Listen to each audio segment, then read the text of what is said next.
Hola, buenas tardes. Somos Antonio Nadal Masegosa y Jara Martínez Camilla, de la Universidad de Málaga, y venimos a presentar Educación Social y Prostitución, análisis didáctico de una identidad sexual.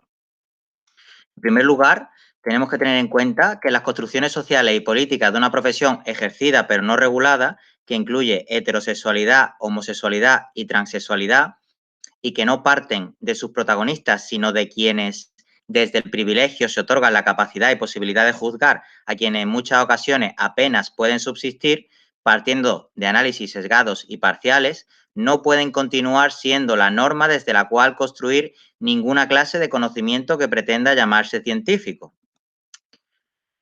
En este sentido, ahora después lo mencionaremos también momentáneamente, optamos por una metodología científica cualitativa, la cual tiene en su primera fase una necesidad de análisis de la realidad, en primer lugar basándonos en las fuentes primarias, en este caso en testimonios directos de personas que ejercen la prostitución. Tras ello pasamos a entrevistas de profesionales que se ocupan de cuestiones en torno a la prostitución.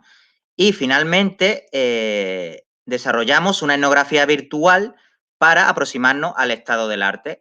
Con todo ello realizamos un análisis didáctico de los resultados.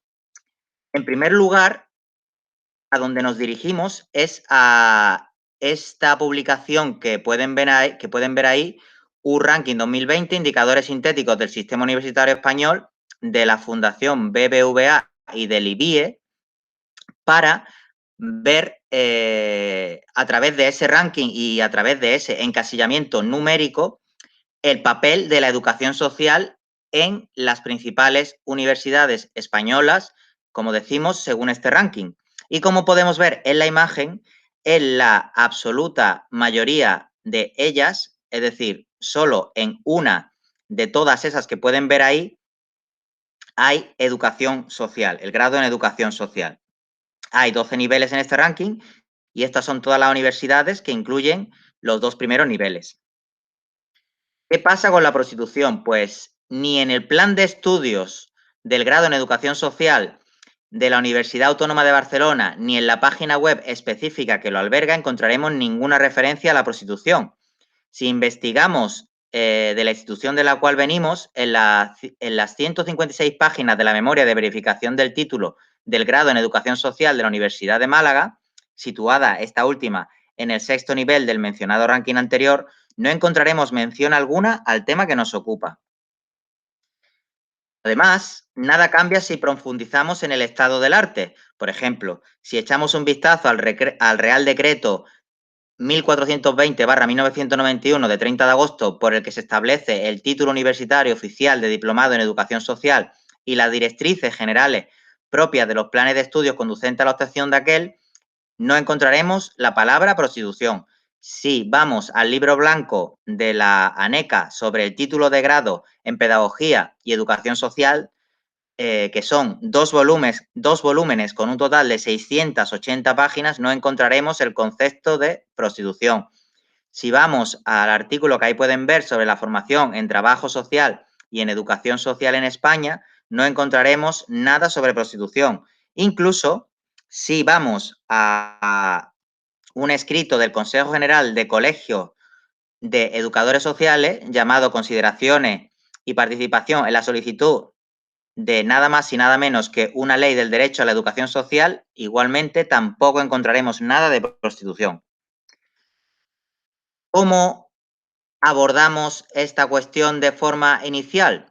Pues esta investigación parte del interés de Jara Martínez Camilla en el marco de la asignatura obligatoria de Política y Legislación Socioeducativa del grado en Educación Social de la Universidad de Málaga.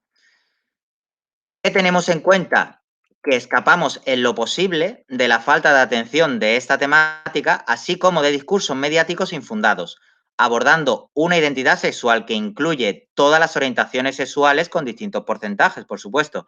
También tenemos en cuenta que es necesario analizar didácticamente si es que la educación social no es una simple disciplina de estudio, sino también de intervención para las mejoras de las difíciles realidades que nos rodean. La metodología, pues como decíamos en un primer momento, nos encontramos dentro de un paradigma cualitativo, teniendo como referencia fundamental una de las obras clásicas, en este caso la de Taylor y Bogdan. Por supuesto, los tiempos que nos hallamos, aún más la etnografía virtual, y ahí tienen una de sus obras fundamentales y siempre, absolutamente siempre, las fuentes primarias. Objetivos, obtener la fuente primaria fundamental de los testimonios directos, en este caso de personas que ejercían la prostitución, lo cual lo obtuvimos en octubre de 2020. Posteriormente, teníamos que contrastar todos estos testimonios con profesionales de la atención a las prostitutas y del derecho, lo cual realizaríamos en noviembre de 2020. Desde entonces hasta prácticamente la presentación de esta ponencia, nos dedicaríamos a conocer el estado del arte. Los resultados, pues intentamos realizar entrevistas a 20 personas dedicadas a la prostitución, lográndolo de forma efectiva y con un nivel de datos importante con 5 personas. Los resultados, la primera entrevistada afirmó desear constar como Martina, de 38 años, residente en Benalmádena. Ella se autodefine como escort, pero huyendo del estereotipo según el cual estas personas mantienen un alto poder adquisitivo, no siendo su caso. Ella, a pesar de decidir todo lo que hacía, tanto con respecto a su cuerpo como a su dinero, se sentía presa de la pobreza, no esclava de la prostitución. De hecho, el llevar concretamente 2 semanas sin servicios le suponía la carencia de esos ingresos, manteniéndose en expediente de regulación temporal de empleo dentro del sector de la hostelería. Tania, de menor edad que Marina, aunque no quiso revelar su edad, es madre de 2 hijos y residente en Málaga capital. No se definía como escort y sí como persona pobre, la cual ejercía la prostitución solo de forma temporal, desconociendo su entorno familiar los hechos. En el momento de la entrevista solo llevaba 2 meses prostituyéndose, sacándolo a la situación originada por las medidas ejecutadas bajo la consideración de pandemia por COVID-19. Ella personalmente deseaba un trabajo normalizado para poder mantener en condiciones dignas a sus hijos, abandonando la prostitución. Emilia fue la persona que dentro de nuestras entrevistas mejor se encontró, era transexual sobre los 35 años, se autodefinía como escort de alto standing, cobrando lo que ella deseara según el cliente que fuera, siempre un buen precio en base a sus propias palabras. A estos ingresos había que sumar que había logrado obtener el ingreso mínimo vital aprobado por la situación originada por COVID-19. Llevaba varios años ejerciendo la prostitución.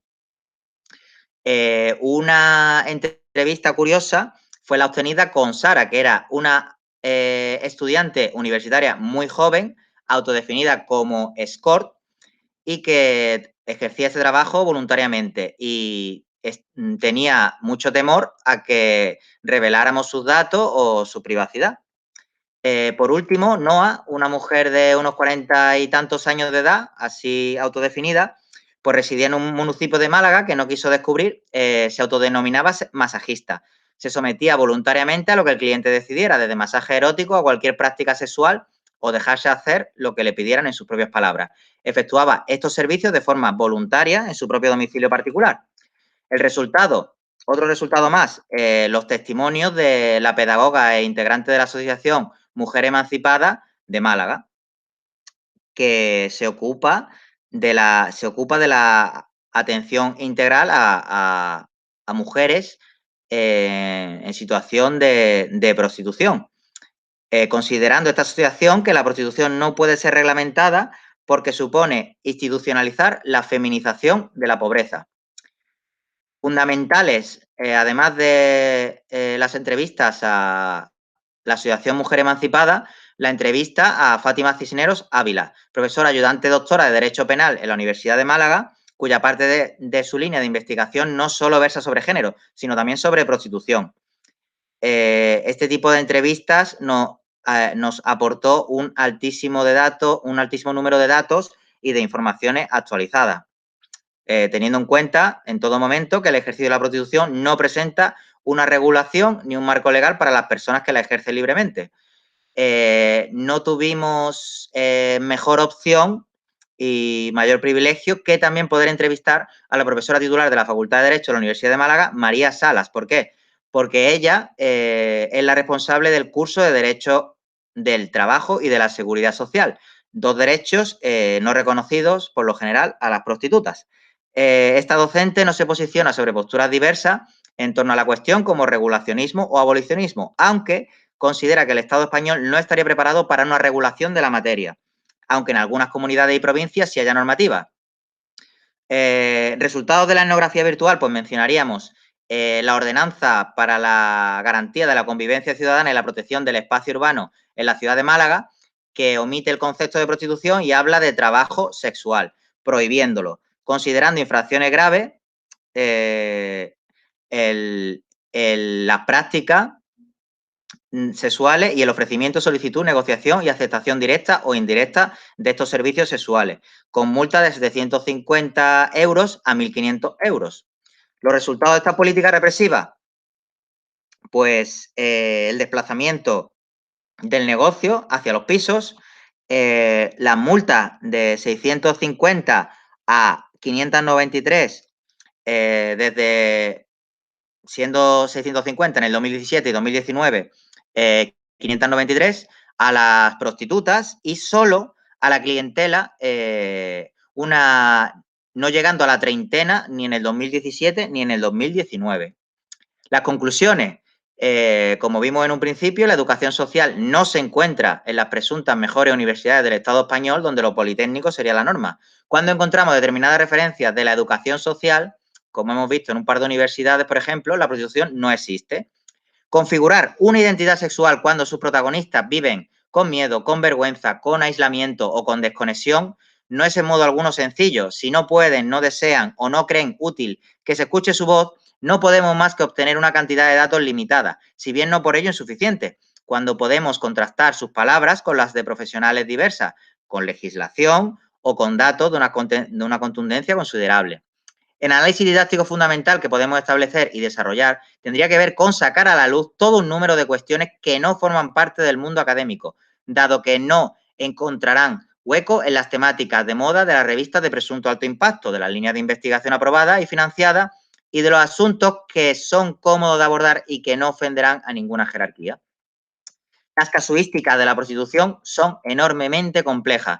Ninguna de nuestras entrevistadas afirmó ser parte de ninguna red de trata, como hay colectivos y personalidades que consideran que la prostitución es todo parte de una red de trata, aunque seguramente si hubieran sido parte de una red de trata no lo habrían afirmado de esta forma. En el diseño de investigación se optó por un recurso de libre acceso, con lo cual pareciera que a quienes llegaríamos no se encontrarían bajo el influjo de terceros, sino de su propia disposición, y así lo han afirmado. Llama la atención la existencia en la fuente empleada el anuncio de prostitución masculina, pero su ausencia de facto. Es decir, no había ningún anuncio de prostitución masculina, ni de prostitución intersexual, ni de prostitución bisexual como tal.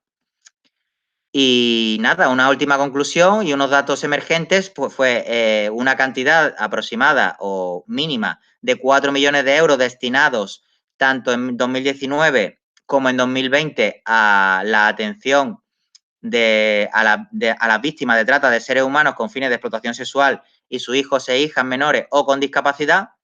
Sería interesante conocer las obras de organizaciones que hasta esta investigación nunca habíamos oído y ahí están mencionadas, receptoras de cientos de miles de euros y, bueno, bajo nuestro punto de vista, las realidades que debe abordar la educación social incluyen, sin lugar a dudas, la prostitución y todo lo que ello conlleva, no de forma caritativa, sino de forma emancipadora, atendiendo a sus protagonistas, contextualizando las problemáticas y no imponiendo versiones desde el privilegio de quienes no se encuentran en la necesidad de traficar con sus genitales. La dificultad en la investigación no debiera ser un freno a la ciencia, salvo que ésta se encuentre en una espiral cuyos fines sean el lucro, el poder y el mantenimiento del régimen establecido, ese que perpetúa precisamente la prostitución, invisible en ámbitos académicos según pareciera y más que visible si queremos ir más allá de lo que publican las revistas de audiencia más que limitada. Por último, para comprobar los fondos de 4 millones de euros dedicadas a este tipo de cuestiones, le dejamos ese par de referencia bibliográfica. Agradecemos su atención, esperamos que le haya sido de gran interés y muchísimas gracias.